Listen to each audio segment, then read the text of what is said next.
Well, on behalf of the Gallop TV team, myself, Dees Danan, and our analyst down in Gqeberha, that's Grant Paddock. Very good day to you watching this Gallop TV preview show on the 5th of May. It's Friday. We race on the poly track at Fairview. And as always, we welcome Grant. Grant, how you been playing? Dees, they have been throwing up a couple of curveballs here in P, especially on the shorter price horses, but hasn't been too bad, boss? Hasn't been too bad. Can improve, though. There's definitely can improve. Well, let's see if we can point the guys in the right direction on this Friday. Race number 1 will begin at 12:30. It's a juvenile plate for fillies. It's over 1,400 meters, and we race on the poly track. It is the start of the bipod at the time of recording. Of course, this betting proudly brought to you by Hollywoodbets. Number 3 at 8-1. Number 4 is at 6-1. 6 is a 6-1 shot, and then number 10 is the favorite here. That is Vandalize, Alan Krief and Richard Fourie. We know how hot this combination has been throughout the season. They got that priced up at 14-10. What did you make of that local debut of Vandalize, Grant? Yeah, very good debut. The stable's in hot form, jockey's in incredible form. It looks like one of these Alan Krief and Richard Fourie benefit days tomorrow. I think they found the right kind of a race for Vandalize. She had a good start first time out. She needed that hard run. She was drawn out 6 and 7, and she did a lot of work early and just got caught out by Watchtower, who's a decent kind of a colt. She's probably come on from that. She's been on the surface now, so just through the strength of the rest of the field, I haven't heard anything about any of the first timers here. I do know that Fire Chaser is probably going to need a run. So very strong on Vandalize for the bipod. I think she's a banker. I don't think she can miss the first 2. When you look at the balance of the field, you know, you're banking this one in the bipod. A horse like Fire Glow, worth considering for that exacta position? Yes, I've actually tipped her second. She has got an issue at the pen, so she needs to behave herself. She has been to the races twice and got scratched behind, but last time out things worked out a lot better for her when Muzi rode. I see they got Keenan on. She's got to be a runner. If the guys don't like bankering the 10, I would then definitely put in the 4 as the backup.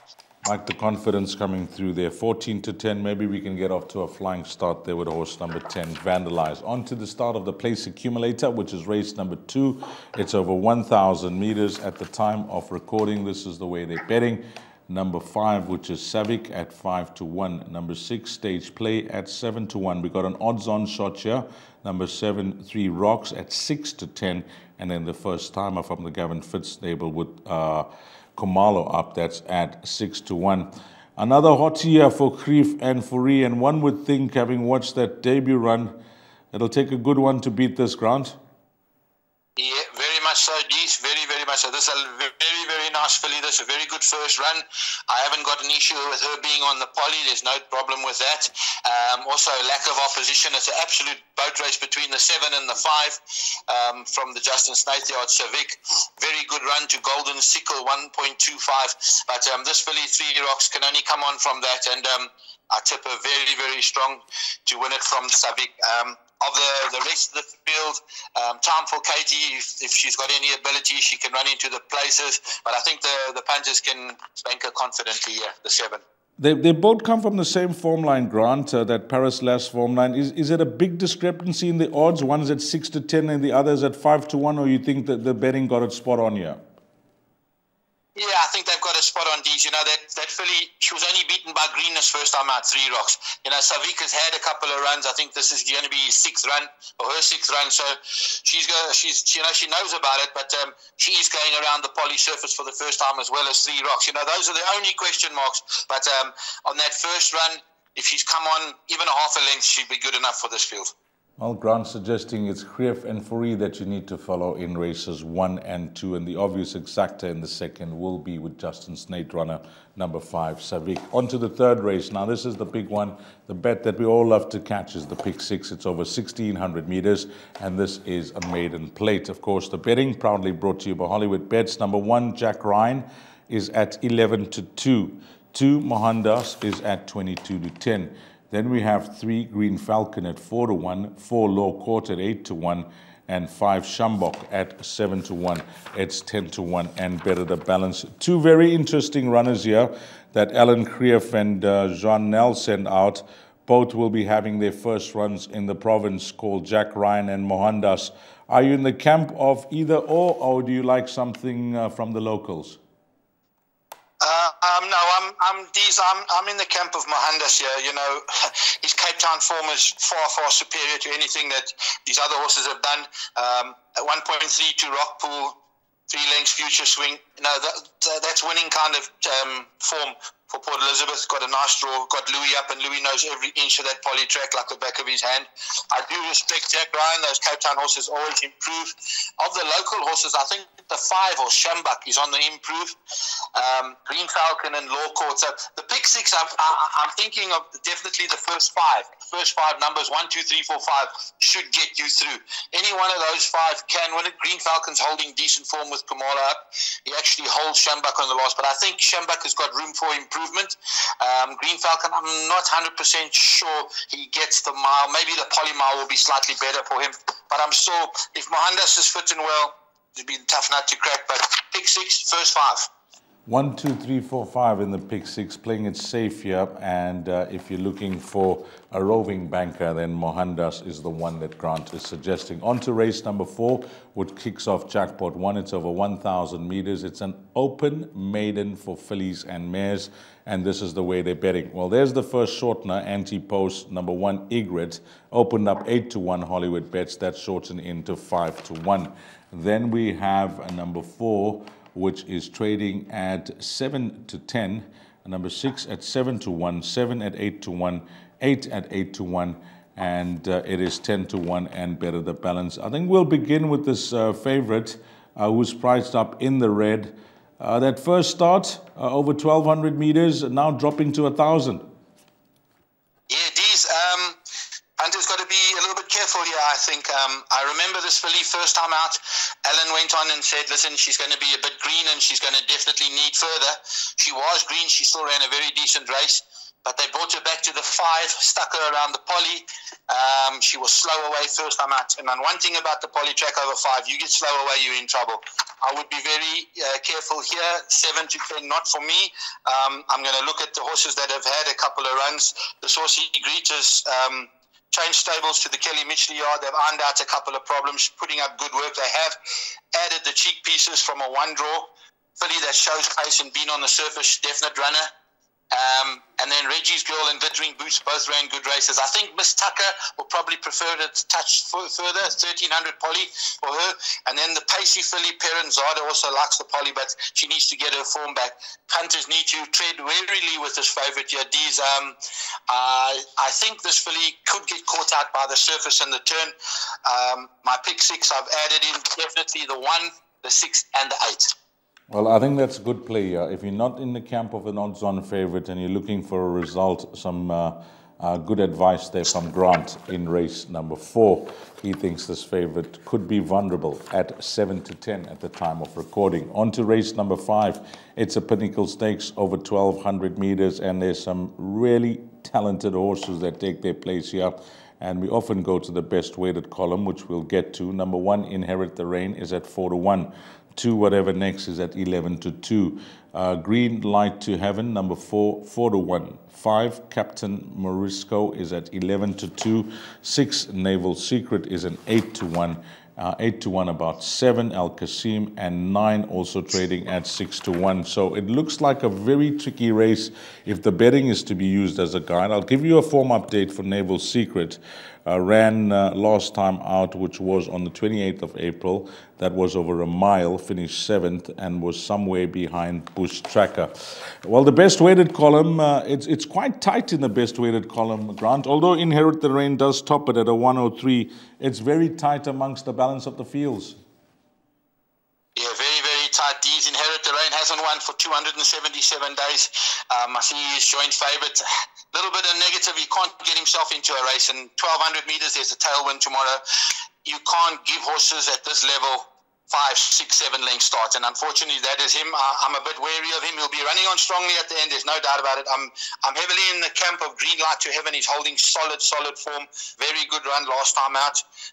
As I say, Louis up again. He knows what to do in the poly, and I've gone for him. He holds Inherit the Rain on 2 or 3 runs. Inherit the Rain's got to be in the places. And then a horse like Captain Mariska also won a good race, beating Acorn last time out. Still has the weight in his favour, and Acorn himself. So tricky kind of a race. Pick 6 players needing 1, 4, 5, and 9. And that should get you through. 1, 4, 5, and 9. I'm jotting these numbers down, Grant. We're going to be following you closely on Friday, and that should be good enough in race number 5. If I have to ask you for 2 numbers for the PA, which 2 would it be? Green Light to Heaven and Captain Mariska. 4 and 5 for place accumulator players. On to the 6th race, 1,200 meters, fillies and mares 66, and this is at 15:20, which should be the last pick 3 on the card. Races 6, 7, and 8. How are they betting here? Well, number 4, Time Chaser, is at 9-2. Number 6, Crew of Ice, at 8-1. Then we move along to number 9, Victory Bell, at 7-2. 11, Montreso, at 7-1. And you can get 10-1 and better the bounce. I'm going to start with a horse that's in double figures here, because I liked what I saw last time out. Big Sky Country, is that part of your play? Yes, these definitely. Massive runner. I've actually tipped her to run second to Time Chaser, which is now a jockey strike, and they've added the blinkers from a very good draw. I think Time Chaser is definitely the horse to beat. Big Sky Country is the horse that should chase it home, holding very, very good last run, finishing very strongly in 23-4. But also this race can throw up a little bit of an outsider. Crew of Ice can only improve on her first run, and so to Ride the Lightning, having her first run from a good draw with the Yenny up. She has got issues at the pens, but they seem to have solved that problem now, and she's a horse that could also upset the apple cart. Tricky kind of a race. I see there's been a bit of money for Victory Bell here, but drawn out at 15 with a tailwind, you're going to have to take your punishment or chase it up there, either or, and neither of those 2 are going to help her. So there's been money for that, and there's also been money for Montreso. You need to watch that go down. Her previous start was very good to Bonnaroo, and last time out was a very average run, and she didn't go down very well. So you need to take a look at that as well when they're going down. But 2 in the PA, 4 and 13 for me, and you need to add a couple more in the pick 6. The 3 and the 6. I'll pick 6, Grant, making it tricky, but I think you'll survive the place accumulator with 4 and 13. 13 being the value in the race. We move along to race number 7. This is over 1,600 meters. It's the last double on the card, 15:50. That is at 10-4. And how are they betting here? Well, let's begin with horse number 4, Euphoric, at 7-1. Then we go to number 5, Track Commander, at 6-1. 10, Chariot Master, is an 8-1 shot. And then we got 11, Silver Stardust, at 7-2. And 12, Isos, is at 11-2. Of course, Isos will now race off a merit rating of 62 and will carry 57 kgs, having won last time out. And the horses behind him were King of Love and At the Opera. They were some way behind Isos, 6th and 9th, beaten a long way back. This horse, Isos, if he takes his place, now with the new weight, is it a tougher ask for him? Because he was a shock winner last time out, Grant. Yeah, not really a shock winner. They had a nibble on him. They backed him, and he won. But you know, he got lumbered points, 14 draw. Not for me, thank you. I didn't go to the wedding, so I don't want to go to a funeral. Silver Stardust, good last run to Equestrian, got probably too far out of his ground, ran on very nicely down the lane. He's got to be a runner. I do fancy him. He disappointed me last time. I thought he'd win last time out, but he got too far back. Chariot Master, different kind of a ride last time out, went to the front, not his kind of a game, but with Yenny from a good draw, he's got to be a runner as well. And then Track Commander will enjoy the step up to the mile. He's been running on over the 1400. Step up to the mile will suit. Euphoric holding form. 7 years old. You never know how long they can hold that form for. That's the only problem. So my pick six, I've put in 4, 5, 10, and 11, and that should get you through. Yeah, there's not much I can add to that because I actually jotted down the same numbers here, Grant, and I'm actually leaning towards number 5, Track Commander, who you touched on. But I think you could be spot on here in race number 7. Although it looks to be a very wide open betting market where they're betting 7-2 the field, I think you will get a form result here in race number 7, and hopefully Grant's on the mark with his numbers. Then on to the lucky last, which is race number 8. It's over 1,600 meters, a fillies and mares 65, which is an E division class. And let's see how we're going to end it off, Grant, because I think thus far, the numbers that you have suggested, I think if the guys try and narrow it down in the respective legs, it'll be an inexpensive perm. Number 1, Teardrop, 8-1.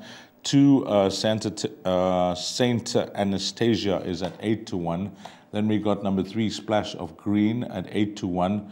5, State of Mind at 6-1. Angelisa has attracted some betting support, Grant, from 22 to 10. That shortened into 18 to 10. One of the supported horses in the anti-post betting market. 8, Echoes of Winter is at 8-1. And then 13, in Kalazinzi is at 8-1. Do you have a preference for a horse on the head here, or are you saying you are not convinced with anything? You know, normally race 8, the last race at Fairview, is an absolute nightmare. But here's the best bet of the card. Number 6, Angel C. Jockey Strike, got the draw. You go and watch this horse's previous run to Rainbow Thief. It was incredible how this horse finished from where it came. At the 400, it was 10 lengths off him and got beaten a length. To make up 9.5 lengths in 400 meters, you're finishing strong. Over 1,200, now going the mile. I don't want to know nothing. Best bet on the card. I honestly think this horse will start closer to even money, 9 to 10. Banker in all bets, and if you want to cover up with anything, if you really feel like it, State of Mind is holding a bit of form. So too, Badra won well on the surface last time out, but I never went to that wedding, so I don't want to go to that funeral either. I'm very, very strong on Angel C. Banker in everything, D's. What a way to end it off with Grant Paddock. We got a banker at the back and solid, positive talk, a lot of confidence coming through for Angel C. That's attracted some betting support, anti-post, but Grant mentioning that you could get shorter odds come race time because he makes this the best bet on the card. Your suggested bet for the day, Grant, you want to go through that? Yeah, I'll go through that quickly with you, D's. Obviously, my best bet, race 8, number 6, Angel C. My value bet, race 4, number 1, Egreet. And then my suggested bet, which was the bipot. I'll go through those numbers quickly for you. First leg, we bank at the 10. Second leg, we bank at the 7. By 1, 2, and 3. By 1 and 4. By 1, 4, 5. And then in the last leg, 3, 4, 6, and 13. Now, if you work out that perm, that will cost you, let me work it out quickly, leave it on screen, guys. 3 times 2 is 6, 6 times 3 is 18, 18 times 4 is 72 Rand. That is what that bipot perm will cost you. Grant, as always, an absolute pleasure. And the way you've gone through the card, I really like your thoughts in the respective races, and hopefully everything falls into place. Thank you so much for your time. Thank you very much, Dees, and good luck for Friday. All the best to Grant Paddock, and all the best to you, the valued viewer. I hope you have a blast. Find all the winners, make a huge profit. And on behalf of the Gallop TV team and myself, Dees Dynan, until we meet again, you take care. Salani Gashle.